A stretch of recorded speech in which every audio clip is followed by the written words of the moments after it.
This is Embrace Your Inner Boldness, a podcast about remembering who you were before the world told you who to be. I'm Melissa Henning-Frank, coach, guide, and founder of Becoming Bold.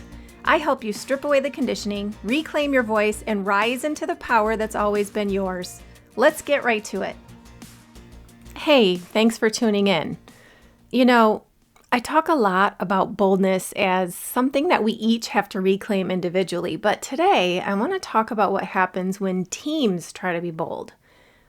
Boldness is powerful, but when it's not grounded in self-awareness and respect, it can cause just as much harm as silence, and I have seen both extremes. There was one team I worked with years ago that had zero problem speaking their minds. So every single meeting was a showdown. You had people interrupting. There was arguing. There was fighting to be right instead of fighting for resolution. They wore their boldness like a badge of honor, but what they really had was unchecked ego and zero empathy. The loudest voice always won, and the rest of the team quietly stopped caring. That's not boldness, that's pure chaos. On the other hand, I've seen teams on the opposite end of the spectrum. People being super polite and careful and nice. Everyone nodding, nobody disagreeing. But there's resentment building under the surface because nobody was telling the truth.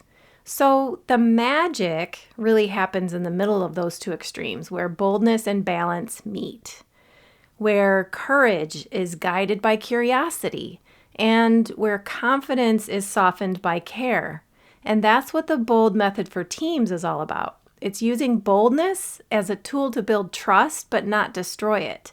It's bringing out the best of each individual team member with the intention of strengthening the team as a whole. I fully believe in kindness being different than being nice. And nice teams don't change the world. So when teams avoid discomfort, they're trading long-term growth for short-term peace. When teams misuse their boldness, they trade collaboration for competition. So both extremes are going to kill your team's effectiveness. Boldness without boundaries is aggression. And harmony without honesty is avoidance. So a truly bold team learns how to navigate both. And it's not about being loud, it's about being real. And it's not about being right, it's about being effective. So let me introduce the BOLD method for teams. That's B, where bold is breaking through barriers, O is ownership, L is leveraging differences, and D is designing the future. Let's start with B. Breakthroughs begin with honesty. So what I will say here is you cannot fix what you won't face. So this is where I help you confront the things that you don't talk about. Bold teams are going to create space for truth-telling with empathy. They ask questions before they make assumptions. And it might sound something like this. I feel like we keep circling the same problem. Can we slow down and talk about what's actually not working? They learn that honesty isn't about proving a point, but it's about finding a path forward. And what they leave behind is that awkward tiptoeing or attacking. And what they gain is clarity, mutual trust, and forward motion. Now the O. Let's talk about how ownership over outcomes and energy really help your team. This is going to be the antidote to the blame culture, the finger pointing. When everyone takes ownership, not just of tasks, but of tone and attitude, how you treat each other, everything shifts.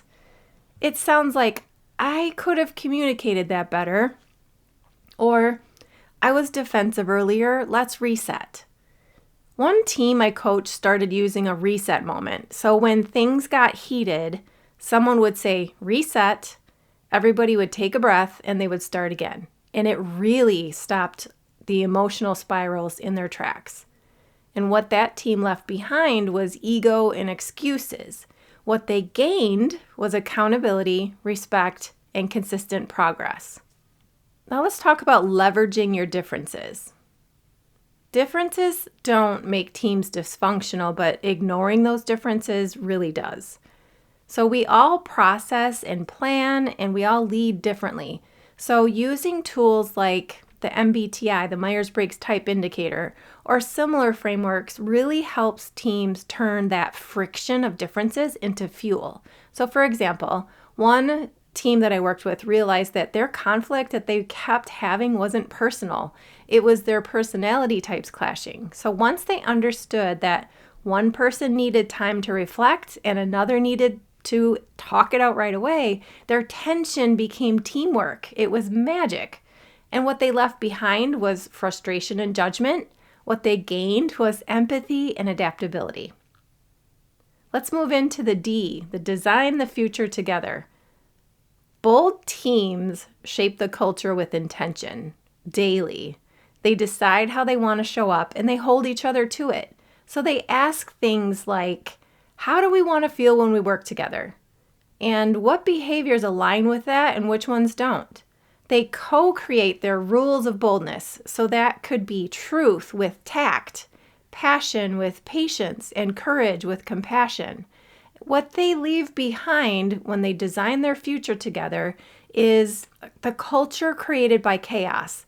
What they gain is a culture intentionally created by design.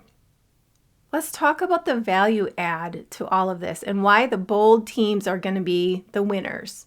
When boldness is balanced with self-awareness, that's when teams evolve. They stop reacting and they start responding. They stop competing and they start collaborating. They stop guessing and they start communicating clearly. So that could be that those long drawn-out meetings get shorter. Everyone's energy just feels lighter, and your results absolutely get stronger because your team is stronger. So the BOLD method helps teams move from chaos to clarity, from ego to empathy, and from surviving to thriving together. So if you're leading or if you're part of a team, ask yourself, are we using boldness as a bridge or as a weapon? Boldness is never about overpowering. It's about overcoming. It's the courage to face the truth. It's the humility to hear others. And it's the discipline to keep growing together. And when teams learn that balance, that's when the culture transforms. So if you're ready to help your team find that sweet spot where honesty fuels connection, courage fuels performance, I'd love to guide you through your own team effectiveness workshop using the BOLD method. We can build a culture where everyone feels brave enough to speak and wise enough to listen. And let me tell you, you don't have time not to do this work. You can find all the links and contact information in the show notes and in all of my social media profiles.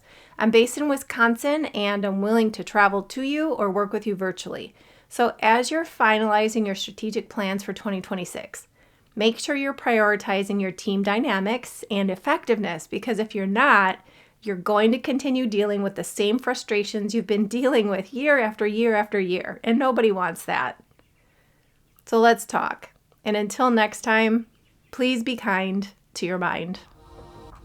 That's it for today's episode of Embrace Your Inner Boldness. If this stirred something in you, don't let it fade. Screenshot this episode, tag me at Becoming Bold LLC, and share it with someone else who's ready to rise. And hey, if you haven't already, take a second to subscribe, rate, and review the show. That's how we spread the boldness and keep this movement growing. Whatever came up for you today, feel the fear and do it anyway. You don't need to wait for perfect timing or permission. You are powerful. You are ready. And remember, the only limit to your boldness is the one you set for yourself.